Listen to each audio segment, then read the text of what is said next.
कल जो हम पढ़े जोधपुर चित्र शैली और बीकानेर चित्र शैली, नागौर चित्र शैली और अजमेर चित्र शैली, थोड़ा रिवाइज कर लेते हैं। सबसे पहले जोधपुर चित्र शैली का विकास मालदेव के काल में, स्वर्ण काल है जसवंत सिंह के काल में। और मालदेव ने चोखेला महल की दीवारों पे कौन सा ग्रंथ चित्रित कराया था? उत्तराध्यान। पहला उपलब्ध चित्र भी किसका था? उत्तराध्यान। उत्तराध्यान सूत्रकार है, उत्तराध्यान है सूत्रकार, जो महावीर स्वामी के जीवन के निर्माण के अंतिम समय तक के उपदेश भी इसमें संकलित है और जैन धर्म का धर्म ग्रंथ माना जाता है। ये बात मैंने आपको कल बताई थी। 36 के अध्याय होते हैं, हमें उसमें इतना डीप जाने की जरूरत नहीं है। फिर रंग की बात की तो रंग है लाल पीला, वृक्ष आम, वृक्ष क्या है? आम है। और पशु पक्षी ऊंट है, घोड़े हैं, कुत्ते हैं, परंतु बीकानेर चित्र शैली में मात्र ऊंट है। और इसमें पक्षी की बात करें तो कौवा है, जबकि बीकानेर चित्र शैली में चील और कौवा दोनों है। ये बात पढ़े। इसके बाद जोधपुर चित्र शैली में हमने कुछ चित्रों की बात की थी। बात सीधी चित्रों की आई थी कि कौन कौन से विशेष चित्र हैं। तो एक तो जोधपुर चित्र शैली का डोला मारू, डोला मारू सोनी मेवाल जगत सिंह प्रथम के काल में, डोला मारू और सोनी मेवाल जगत सिंह के काल में। जबकि डोला मारू री बात उजली जेठवा, मुम्मल महेंद्र, मुम्मल महेंद्र, मुम्मल महेंद्र भी था। और एक पंचतंत्र का, पंचतंत्र कल्याण रागनी, कल्याण रागनी चित्त, एक रागमाला सेट वीर जी के काल में 1623 को चित्रित किया गया था। ये बातें हमने पढ़ी। फिर हमने ये भी पढ़ा कि मुख्य इसी चित्र शैली की जो विशेषता है, एक तो नाथ संप्रदाय के चित्र बहुत मिले है ना, श्रृंगारिक चित्र मिले, धार्मिक कथाओं से चित्र हैं और प्रेमाख्यान पर आधारित चित्र। इनके चित्रकारों की हमने बात की तो एक बात पढ़ी थी, जोधपुर में वीर किशन ने शंकर के मंदिर में छज्जो ठायो तो रामू कालू ने जीत की खुशी में दान दियो। तो 20 रत्न लेकर के देव नारायण ने सैफ अली के साथ अमर गीत गायो। ये बात पढ़ी। इसके बाद बीकानेर चित्र शैली में पहुंचे अपन सीधा ही। बीकानेर चित्र शैली का विकास हुआ है जोधपुर चित्र शैली से, इसीलिए इसमें पीले रंग की प्रधानता है। और पशु की बात करें तो ऊंट है और पक्षी चील को है। इसका पहला उपलब्ध चित्र बीकानेर चित्र शैली का भागवत पुराण रायसिंह के काल का। फिर हमने बात की थी कि रायसिंह के काल का पहला उपलब्ध चित्र है, परंतु इस बीकानेर चित्र शैली का विकास किसके काल में हुआ? अनूप सिंह के काल। अनूप सिंह के काल के माना गया। श्रवण काल भी अनूप सिंह के काल, अनूप सिंह के काल को ही कहा गया। पर इसका पहला उपलब्ध चित्र जो मिला हमें रायसिंह के काल का, और रायसिंह ने भागवत पुराण नामक ग्रंथ चित्रित करवाया था। अब रायसिंह के काल के अंदर एक चित्रकार भी हुआ है जिसका हमीद रुकनुद्दीन नाम है, हमीद रुकनुद्दीन, जिसने रसिक प्रिया और 12 मासा ग्रंथ का चित्रण किया था। फिर अनूप सिंह के काल में मैंने कहा था कि अनूप सिंह के काल में ये मुगल शैली के प्रभाव में आई, मुगल शैली के प्रभाव में। हमने यहाँ से एक डाउट भी पढ़ी कि मुगल शैली के प्रभाव में सर्वाधिक रही है वो जयपुर रही है, और जयपुर के बाद बीकानेर, जयपुर के बाद बीकानेर। पर ये मुगल शैली के साथ साथ दक्षिणी शैली से भी प्रभावित थी, दक्षिणी शैली से भी प्रभावित है। मुगल शैली और दक्षिणी शैली के प्रभाव को हम कहते हैं पंजाबी कलम कहते हैं।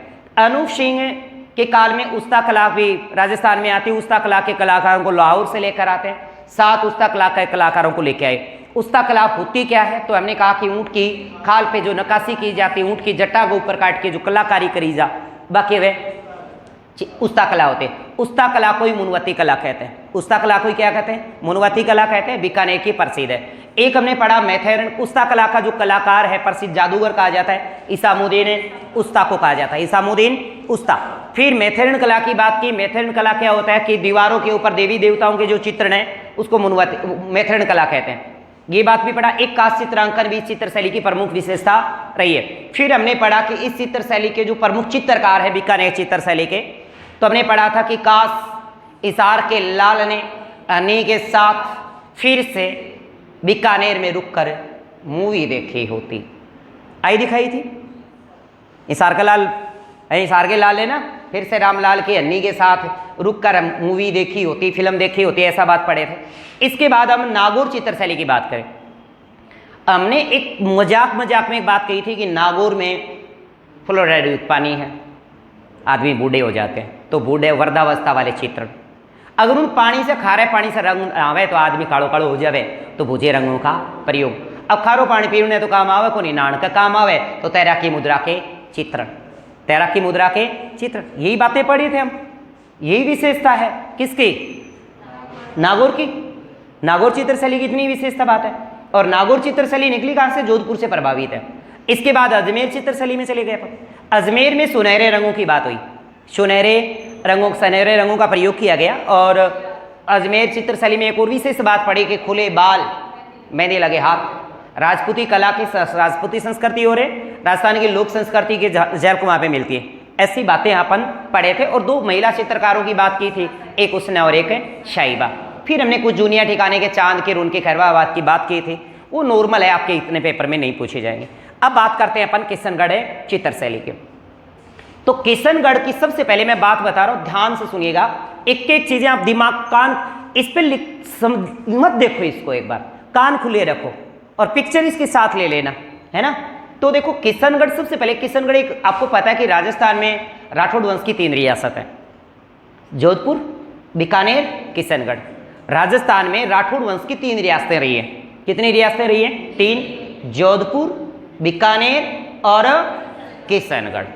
अब जोधपुर से 2 शाखा निकली, एक तो बीकानेर वाली शाखा लिखी, बीकानेर की, है ना, राव जोधा के बेटे राव बीकानेर, वो अलग से बीकानेर रियासत बना ली।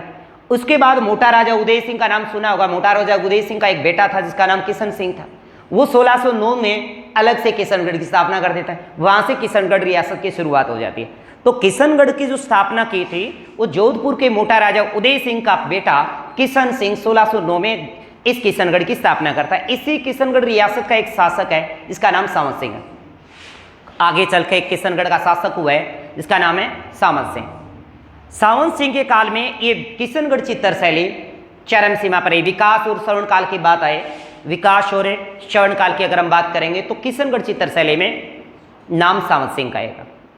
सावंत सिंह स्वयं काव्य करते नागरी दास नाम से कृतियां लिखते थे। मैंने एक बात बोली कि किशनगढ़ चित्रशैली का श्रवण काल सावंत सिंह के काल को माना जाएगा, विकास सावंत सिंह के काल। सावंत सिंह स्वयं नागरी दास नाम से कृतियां लिखता था, स्वयं लिखते थे। और स्वयं किस नाम से लिखते थे? नागरी दास नाम से कृतियां लिखते थे। और इनकी जो काव्य कृतियां थी वो एक कृतियों का एक समुच्चय है जिसे नागर समुच्चय के नाम से जाना जाता है, नागर समुच्चय के नाम से जाना जाता है। अब इनकी थोड़ी सी कहानी बताता हूं। सावंत सिंह की एक प्रीतपात्री है, सुरसरी गांव अजमेर की एक नर्तकी है, गुजरी है। क्या बताया मैंने? अच्छा, सुसरी नहीं है, सुरसरी गांव। सुरसरी गांव अजमेर की एक नर्तकी के ऊपर सावंत सिंह का दिल आ गया, साहब मन आ गया और सावंत सिंह को वो हो गया जो नहीं होना चाहिए था, प्रेम हो गया भाई। अब उसका नाम था बणी ठणी, जिसे लवलीज कहा जाता है, बणी ठणी कहा जाता है, रसिक प्रिया कहा गया है, बहुत से नाम हैं। तो इससे ये प्रेम करता है और उसी बणी ठणी के चित्र बनवाता है बाद में। कौन है? सावंत सिंह। इनके दरबार में एक चित्रकार है जिसका नाम मोरध्वज निहालचंद है। मोरध्वज निहालचंद बोले यार पूरा तुम देख, कई बार मैं ना कहूँ नहीं जिद मन्ने के फोटो चाहिए, क्या चाहिए? फोटो, है ना। तो इनकी फोटो बने। तो किशनगढ़ चित्रशैली में मोरध्वज निहालचंद को इस सावंत सिंह ने चित्र बनाने का आदेश कर दिया। अभी जिसकी खाई बाजरी उसकी बजाय हाजरी। सावंत सिंह के उसे दरबारी विद्वान मोरध्वज निहालचंद ने बणी ठणी का चित्र बनाना शुरू कर दिया। वैसे अपन बणी ठणी नॉर्मल भाषा में कहते हैं सजी सवरी, सजी सवरी। अपने गाँव की भाषा में आजकल भी बोले के बणी ठणी अंडा है, वे तो विदेश जा रहे है ना, है कह पे बणी ठणी अंडा है। बणी ठणी का मतलब होता है सजी सवरी। वैसे नॉर्मल भाषा में इसका बणी ठणी अपनी ग्रामीण भाषा में भी करते हैं वर्ड, तो बणी ठणी का मतलब होता है सजी शवरी। अब नागरी दास जो काव्य कृतियां लिखते हैं उसका नाम नागर समुच्चय है। पहले दोबारा से जो बातें बोली उन बातों को थोड़ा रिवाइज कर लिया जाए। किशनगढ़ की स्थापना किशन सिंह ने की है और ये 1609 ईस्वी में ये मोटा राजा उदय सिंह जोधपुर वाले के पुत्र थे। इनका विकास और श्रवण काल इस किशनगढ़ चित्रशैली का सावंत सिंह उर्फ नागरी दास के काल में हुआ है, क्योंकि सावंत सिंह ही नागरी दास के नाम से जाने गए और जो स्वयं नागरी दास नाम से काव्य कृतियां लिखते हैं। सावंत सिंह नागरी दास के नाम से काव्य कृतियां लिखते हैं और इन्होंने जो काव्य कृतियां लिखी उनका संकलन नागर समुच्चय कहलाता है। ये बात मैंने बताई कि नागर समुच्चय कहलाता है। अगर हम बात बणी ठणी की करें तो बणी ठणी सुरसरी अजमेर की एक नर्तकी है, एक गुजरी है, और ये इनकी प्रेमिका रही है सावन सिंह उर्फ नागरी दास की, जो स्वयं भी काव्य कृतियाँ लिखती थी, स्वयं भी लिखती थी, धणी भी लिखा है और लुगाई भी लिखा। तो ये भी कृतियाँ लिखती थी, कविताएं लिखती थी रसिक बिहारी के नाम से, यानी बणी ठणी रसिक बिहारी के नाम से कविताएं लिखती थी, स्वयं भी कविताएं लिखती, खुद भी लिखता था, वो भी लिखती थी। दोनों पढ़ाई खानी इंटरेस्ट छोड़ने, है ना, पढ़ने लिखने पर रुचि ही दोनों की। और इस चित्र शैली की अगर हम बात करें तो पहली बात आती है रंग की। इस किशनगढ़ चित्र शैली में जो रंग बने उनमें गुलाबी और सफ़ेद रंग का बहुत प्रयोग किया गया, गुलाबी और सफ़ेद। पक्षी में बात करें तो मोर का और भ्रमर चित्रण सबसे ज़्यादा हुआ। किसका? मोर का और भ्रमर, भ्रमर का मतलब जोर दे भंवरे, भ्रमर का चित्रण हुआ है। अगर वृक्ष की बात करें तो केला या कदली का चित्रण मिला है, केला और कदली के चित्रण सबसे ज़्यादा हुए। ये प्रभावित जो शैली है, किशनगढ़ चित्र शैली जो प्रभावित रही है, हिमाचल और ब्रज शैली से प्रभावित है। हिमाचल शैली को कांगड़ा शैली कहा जाता है। क्या कहते हैं? कांगड़ा। कांगड़ा और ब्रज शैली से प्रभावित कौन सी शैली है? किशनगढ़ चित्र शैली। बणी ठणी का अर्थ सजी संवरी होता है। इसके बाद बणी ठणी मैंने कहा कि सुरसरी अजमेर की एक गुजरी थी, नर्तकी थी, जिसे सावन सिंह की प्रेमिका है, और ये बणी ठणी स्वयं रसिक बिहारी के नाम से कवियाँ कृतियाँ लिखती थी। बणी ठणी के जो चित्र बनाया था मूर धवजे निहालचंद ने बनाया था। तो देखो, जिसने बणी ठणी नहीं देखी, बणी ठणी का जो चित्र बनाया है मूर धवज निहालचंद ने बनाया और सावन सिंह के काल में बनाया। किसके काल में बनाया? सावन सिंह के काल में। यानी बणी ठणी जो रसिक बिहारी के नाम से कृतियाँ लिखती थी, बणी ठणी का अर्थ सजी संवरी होता है। बणी ठणी सावन सिंह की प्रीत पात्री है। प्रीत पात्री का मतलब आप समझ रही हो, उसकी प्रेमिका थी। चित्रकार जो चित्रकार रहा है बणी ठणी चित्र का, वो मूर धवज निहालचंद है। ये सावन सिंह का दरबारी चित्रकार रहा है। अब इस चित्र की विशेषता देखें।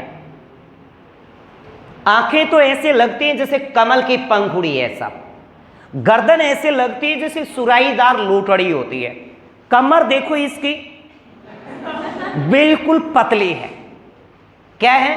पतली। इसके होठ देखिए आप, बिल्कुल ऐसे लगते हैं जैसे चमेली की पंखुड़ी है। क्या बताया? होए होए, क्या बात है। देखो, हमने इस चित्र की विशेषता बात बोल दी है कि बणी ठणी चित्र की विशेषता क्या है। चुराई जैसी गर्दन है, मतलब लंबी लोटड़ी जो होती है, लंबी गर्दन है, सीधी नाक है। इसकी आंखें जो हैं, एक ऐसे दिखता है कि एक या तो खंजर लिया है, खंजर मतलब समझ रहे हो, खंजर जैसी इसकी ये आंखें हैं। आंखें तो ऐसी हैं जैसे खंजन है, पर आंखों की बोहें ऐसी हैं जैसे कमल की पंखुड़ी है। और कमर बिल्कुल पतली है। कमर कैसी है? पतली है। हाथ में गुलाब का फूल लिए है। किसमें? हाथ में गुलाब का फूल लिए हैं। इसके बाद इनकी जो होठ है वो चमेली की पंखुड़ी के समान है, चमेली के पंखुड़ी के समान। ये जो बात करते हैं, ये किशनगढ़ चित्र शैली का बणी ठणी का चित्र है। इसे भारत की मोनालिसा कहते हैं। क्या कहते हैं? भारत की मोनालिसा। बणी ठणी चित्र को भारत की मोनालिसा कहते हैं। भारत की मोनालिसा कहा एरिक डिकिंसन ने। एरिक डिकिंसन ने एक पुस्तक लिखी थी, राजपूत, ये किशनगढ़ पेंटिंग। मेरी बात सुन रहे हो? बणी ठणी चित्र को भारत की मोनालिसा कहते हैं। और बणी ठणी चित्र को भारत की मोनालिसा किसने कहा है? तो उस व्यक्ति का नाम है एरिक डिकिंसन। क्या नाम है? Eric Dickinson. एरिक डिकिंसन ने बणी ठणी के चित्र को क्या कहा है? भारत की मोनालिसा। मुझे लगता है कि मैं ही क्वेश्चन कर रहा हूं और मैं ही आंसर दे रहा हूं। ऐसे मुख मधिर बन के बैठे हो कि भाई बोलना नहीं है, बोलना मना है। तो भारत की मोनालिसा किसको कहा है? बणी ठणी को। किसने कहा है? Eric Dickinson. अब बात आ जाती है कि भारत की मोनालिसा ये है, तो फिर मोनालिसा कौन है कि नहीं? मोनालिसा इटली का एक प्रसिद्ध चित्र है। मोनालिसा एक इटली का प्रसिद्ध चित्र है जो लियोनार्डो दा विंची ने बनाया था। किसने बनाया था? Leonardo da Vinci. Leonardo da Vinci Italy का प्रसिद्ध चित्र, विश्व का सबसे प्रसिद्ध चित्र मोनालिसा। और भारत का सबसे प्रसिद्ध चित्र है बणी ठणी। कौन सा है? बणी ठणी। इसीलिए इसे भारत की मोनालिसा कहा जाता है, जिसका मोरध्वज निहाल चंद्र ने चित्रित किया है साहब। अब बात करते हैं मोनालिसा की। ये बात मैंने अभी बोली है कि मोनालिसा इटली का प्रसिद्ध चित्र है। मोनालिसा इटली का प्रसिद्ध चित्र। अच्छा, भारत वाली के पीछे ये फीकी पड़ती है नहीं? फीकी पड़ती है बणी ठणी के आगे। नहीं भाई, प्रसिद्ध चित्र है ये, है ना। आंखों पे पलके नहीं है तो क्या हुआ, आईब्रो करवा के बैठी है अगली, है ना, बिल्कुल साफ करवा के, कोई बात नहीं है। ये इटली का प्रसिद्ध चित्र है मोनालिसा, और ये लियोनार्डो दा विंची ने लिखा। किसने चित्रित किया है? लियोनार्डो दा विंची ने। अब बात करते हैं, देखिएगा नेक्स्ट, दोबारा से सुने। किशनगढ़ चित्र शैली का प्रसिद्ध चित्र है बणी ठणी, और बणी ठणी चित्र को चित्रित किया मोरध्वज निहाल चंद्र ने सावन सिंह के काल में किया। कहते हैं कि सावन सिंह जीवन के अंतिम क्षणों में अपना राजपाट छोड़ देते हैं। क्या छोड़ देते हैं? राजपाट छोड़ चले होते हैं, वृंदावन चले जाते हैं। और इसी सावन सिंह ने जीवन का अंतिम समय जो बिताया था वो वृंदावन में बिताया था। एक बार पेपर में पूछा भी गया। और इसके अंदर ये स्वयं को, अपने आप को कृष्ण के रूप में और बणी ठणी से राधा के रूप में दिखती थी, है ना। तुझ में ही रब दिखता है, यार अब मैं क्या करूँ, आता है ना आजकल गाना। हाँ, वही बात। इसे क्या दिखती थी? पुराना हो गया। अच्छा, आजकल और चल गए होंगे भाई, पता नहीं। तो उसको तो इसी में राधा दिखती थी साहब। किसमें? बणी ठणी में। तो इसमें जो चित्र बनाए गए हैं, बाद में कहते हैं कि बहुत से चित्र बने हैं इसे किशनगढ़ चित्र शैली में सावन सिंह और बणी ठणी के, जिसमें राधा और कृष्ण के रूप में जो चित्र बने, इसीलिए इसे राजस्थान की राधा भी कहा गया है। बणी ठणी को राजस्थान की राधा की उपमा भी दी गई है। इसको विश्व प्रसिद्धि दिलाने का जो श्रेय बताया, मैंने कहा था विश्व प्रसिद्धि, इसे भारत की मोनालिसा कहा है एरिक डिक्सन से। एरिक डिक्सन से इन्हें भारत की मोनालिसा कहा, तो विश्व प्रसिद्धि भी किसने दिलाई? एरिक डिक्सन से। एरिक डिक्सन ने पुस्तक लिखी थी किशनगढ़ पेंटिंग, और इसे आज वर्तमान में आधुनिक काल में इसे विश्व प्रसिद्धि दिलाई है फयाज अली ने। किसने? फयाज अली। वर्तमान में आधुनिक काल में इसे प्रसिद्धि दिलाने का काम है फयाज अली का। किसका है? फयाज अली का। और इसकी जो वेशभूषा रही है वो फर्रुखशेर कालीन रही है। फर्रुखशेर कालीन, इसके ऊपर डाक टिकट जारी हुआ 5 मई 1973 को 20 पैसे का डाक टिकट जारी हुआ। वैसे 2 अन्ना की तो मीराबाई पे जारी हुई थी, इस पे 20 पैसे की डाक टिकट जारी हुई। बणी ठणी के हाथ में कमल का चित्र दिखाया गया, आपने थोड़ी बार देखा ही होगा थोड़ी देर पहले, है ना। कुछ एक मन में आ रहा था, बस ये फुलाई जाए इधर से। किशनगढ़, और ये जो बणी ठणी का जो मूल चित्र बना है, मूल चित्र इसके 2 हैं। एक तो किशनगढ़ संग्रहालय में रखा गया, और एक अल्बर्ट संग्रहालय जो पेरिस में है।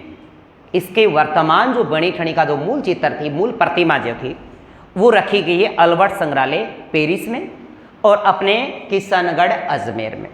कहाँ रखी गई है? किशनगढ़ अजमेर में। अगर हम चित्रों की विशेषता करें, किशनगढ़ चित्र शैली की सबसे प्रधान विशेषता रही है नारी सौंदर्य, लेडी फर्स्ट। बोले इनका रूप सौंदर्य ठीक आना चाहिए। कई बार बोला भी जाता है शादी, इसकी फोटो ठीक आनी चाहिए, साहब मार लेना हो साहब, पहले यहीं के मार ली के ले लो, है ना। तो नौका विहार, चित्रों की विशेषता में बात करें तो नारी सौंदर्य पर विशेष ध्यान दिया गया।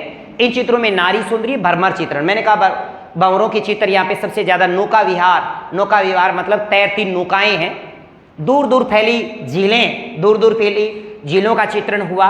केली का मतलब होता क्रीड़ाएं करते, हंस, सारस और बत्तख। और राधा और कृष्ण चांदनी रात में राधा कृष्ण की केली क्रीड़ाएं हैं, वो भी मस्ती कर रहे हैं रात्रि को, है ना। वो आगे भागे, वो पीछे भागे, ऐसे चित्र भी बने इसमें। रंग बिरंगे उपवन बने हैं, बगीचे बने हैं। ये इस चित्र शैली के प्रमुख विषय रहे हैं। नारी सौंदर्य सबसे मेन है, नारी सौंदर्य, भ्रमर चित्रण है, नौका विहार है, दूर दूर तो फैली नौकाएं हैं, बतख के हैं, सार्स के हैं। भ्रमर चित्रण की बात करें, कमल के फूल और भंवरों के चित्रण, उपवन के चित्रण। और एक है प्रातःकालीन मतलब सुबह और शाम बादलों के सिंदूरी चित्रण भी मिलता है। यानी इन चित्रों के अंदर जो किशनगढ़ चित्र शैली में जो चित्र बने हैं, उनमें प्रातःकालीन और संध्याकालीन, शाम और सुबह के बादलों के सिंदूरी चित्रण मिलता है। ऐसे लगते हैं बस बादल अभी आने वाले हैं। अब इसमें नारी चित्रण में क्या क्या बताई गई? लंबी कमल की पंखुड़ी जैसी आंखें, यानी खंजन जैसी आंखें, पतली कमर, सुराईदार गर्दन, चमेली की पंखुड़ी के समान होठ। और एक चित्र इस चित्र शैली में और बना है, चांदनी रात में संगीत गोष्ठी, पेपर में आया हुआ है। चांदनी रात संगीत गोष्ठी अमरचंद ने चित्रित किया है। किसने? चांदनी रात में संगीत गोष्ठी चित्र किशनगढ़ चित्र शैली का है और अमरचंद ने ये चित्रित किया है। इसके बाद चित्रकार है किशनगढ़ में। देखो बहुत इजी बातें हैं, अगर आप थोड़ा सा याद रखेंगे तो याद भी हो जाएगी कि किशनगढ़ में धन्ना की लाडली ने छोटू के बदन पर, है ना, लाडली ने तुलसी के मूल छोटू के बदन पर मल दी। कह गई तुलसी के। किशनगढ़ में धन्ना की लाडली ने तुलसी के मूल छोटू के बदन पर मल दी। तो सवाई ने सीताराम के अमर गीत तथा नानक ने भी भंवर मिला दे गीत गाया। अब सोचे यार, कभी इधर गीत गाया, कभी इधर गीत गाया, कभी गीत पूरे होंगे कि नहीं होंगे, है ना। एक ऐसे पीछे भी गाया था हमने, है ना, अमर गीत वहां पे भी गाए थे हमने। तो किशनगढ़ में धन्ना की लाडली ने तुलसी के मूल छोटू के बदन पर मिल दी। तो सवाई ने सीताराम के अमर गीत गाए और नानक ने भी भंवर मिला दे गीत गाया। अब देखो किशनगढ़ का मतलब किशनगढ़ हो गया, धन्ना का मतलब हो गया, एक तो धन्ना होना चाहिए यहाँ पे, ये गन्ना नहीं है, दय धनुष वाला है सब, धन्ना कर देना यहाँ पे। कौन है? धन्ना।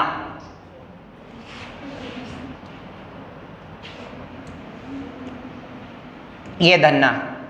तो एक तो धन्ना है, लाडली से लाडली दास है, तुलसी से तुलसीदास है, मूल से मूलदास है, छोटू है, बदन से बदन हो गया, मल से हो गया सूरजमल, मल से हो गया सूरजमल, सवाई से हो गया आपका सवाई राम, सीता से हो गया सीताराम, सीता से सीताराम, राम से हो गया रामनाथ, अमर से हो गया अमरचंद या अमरू। और गीत को छोड़ देंगे, नानक से हो गया नानक, और भंवर से हो गया, भी से हो गया भिकमचंद, भी से भिकमचंद, और बै से हो गया भंवरलाल। ये प्रमुख चित्रकार है। धन्ना का धन्ना हो गया, लाडली से लाडली दास हो गया, तुलसी से तुलसीदास, मूल से मूलचंद हो गया, छोटू से छोटू हो गया, बदन से बदन दास, मल से हो गया, क्या बताया, मल से सूरजमल, और सवाई से सवाई राम, सीताराम, रामनाथ, नानकर, भिकमचंद और भंवरलाल। ये प्रमुख हैं, चित्रकार है। हमने जो बातें पढ़ी हैं किशनगढ़ चित्र शैली में, दोबारा रिवाइज करूं या फिर अपन कल इसको दोबारा रिवाइज करेंगे?